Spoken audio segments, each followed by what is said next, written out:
Morning news here on 3FM 92.7. We are coming to you live from our studio here at Adisawe Kanda in Accra and numerous affiliates across the country.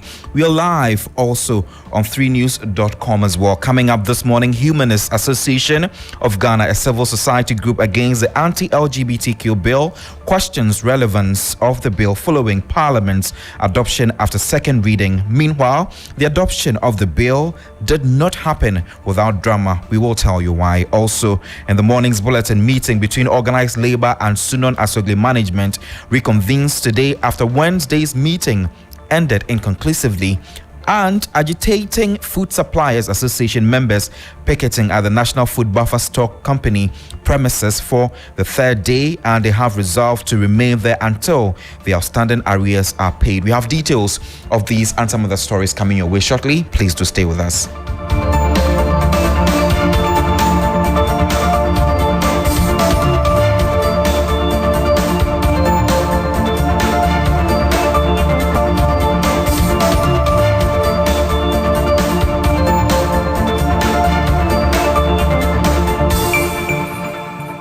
Thank you for staying with us. Let's take the details now. The Humanist Association of Ghana, one of the civil society organizations against the anti-LGBTQ bill, has questioned the relevance of the bill following its adoption by Parliament after a second reading. Parliament's Constitutional, Legal and Parliamentary Affairs Committee has recommended the passage of the anti-LGBTQ bill.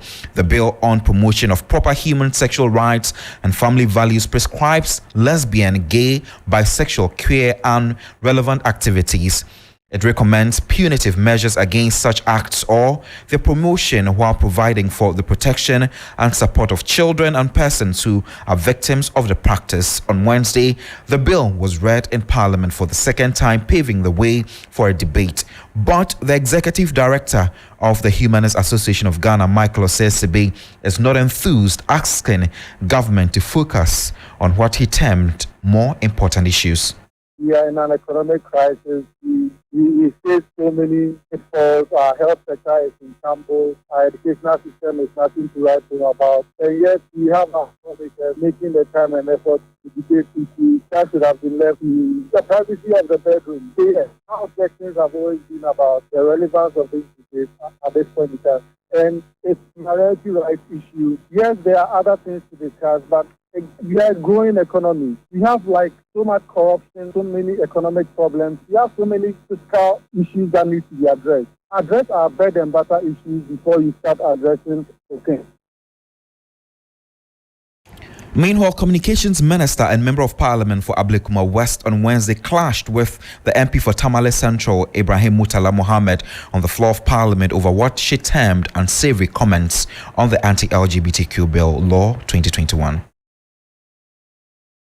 I said every single member in this house must be allowed to debate on the issue, so we know the position of every single member of this house, those who are for it and those who are against it. If that is the statement you are asking me to withdraw, I humbly withdraw that statement. You made a specific statement in relation to the minister. I sat here and repeatedly heard Honorable Murtala referred to me as a practitioner of LGBT to the hearing of everyone in this house. And every single last one of you is behaving as if you didn't hear it. And if in response to that I say he is mad, it is only a madman who will refer to his colleague in this house as a practitioner of LGBTQ.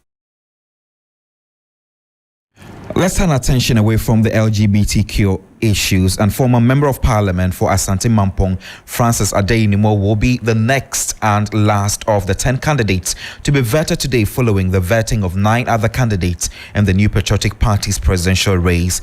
The 3 who took the run on Wednesday to face the party's 9-member vetting committee are confident of sailing through in a special delegate congress as well as winning the presidential primaries. Here is a report by Noble Crosby Annan.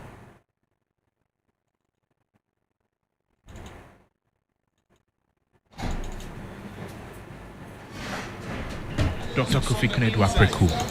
Three-time NPP flag bearer aspirant, Dr. Kofi Konadu-Apreku. First-timer, Dr. Friakoto, as well as another serial contender, Jogate, faced the vetting committee on day 3.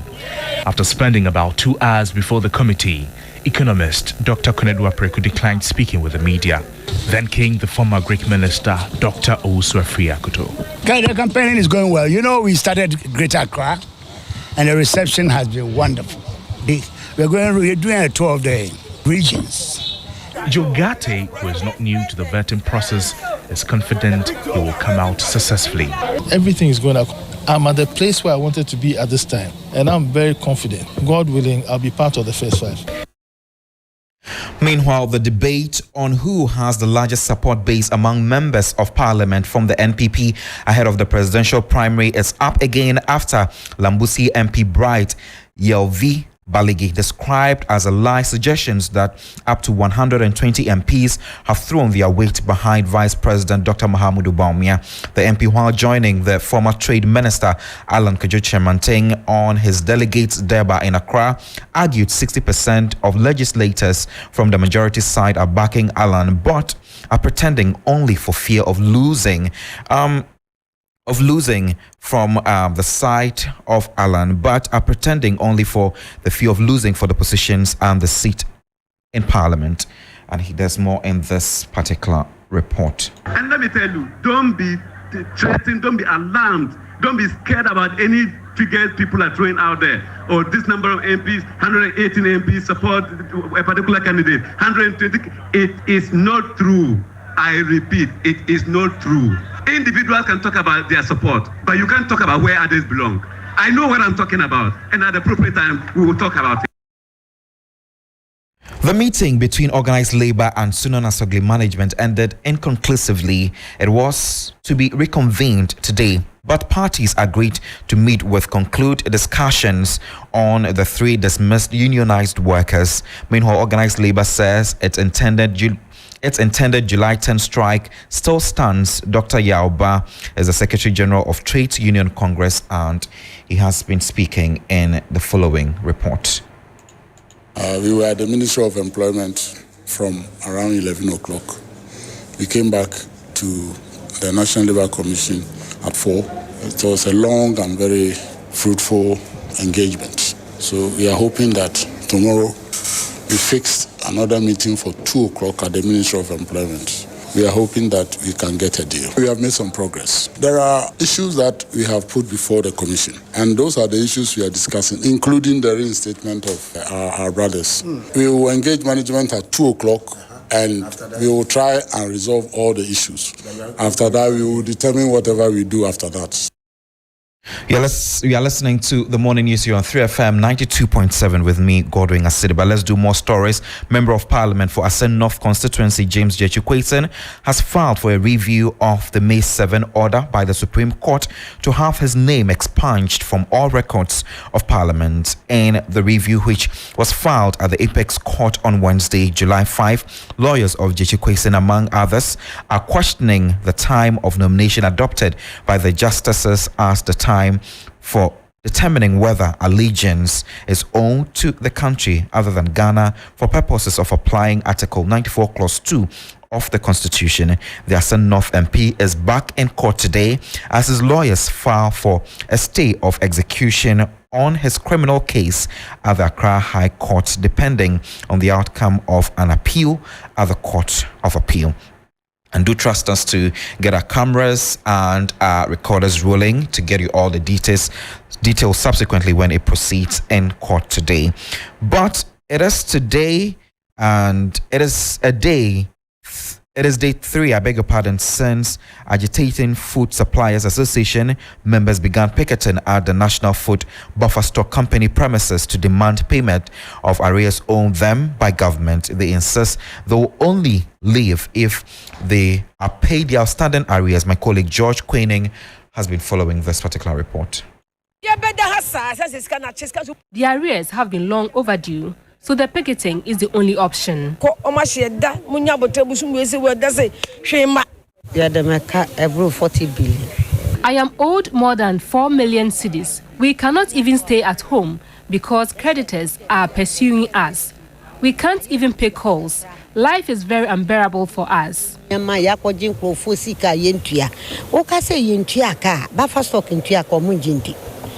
I do by 11 crania down.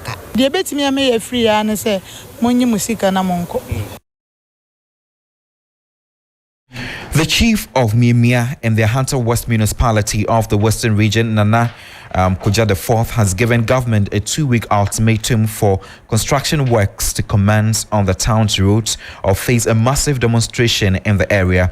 The 16.3-kilometer Nyame Bechre Ajambra road is the only access route leading to Miemia, Ajambra and surrounding communities. However, the road is unmotorable and can only be accessible for the use of a motorbike or on foot.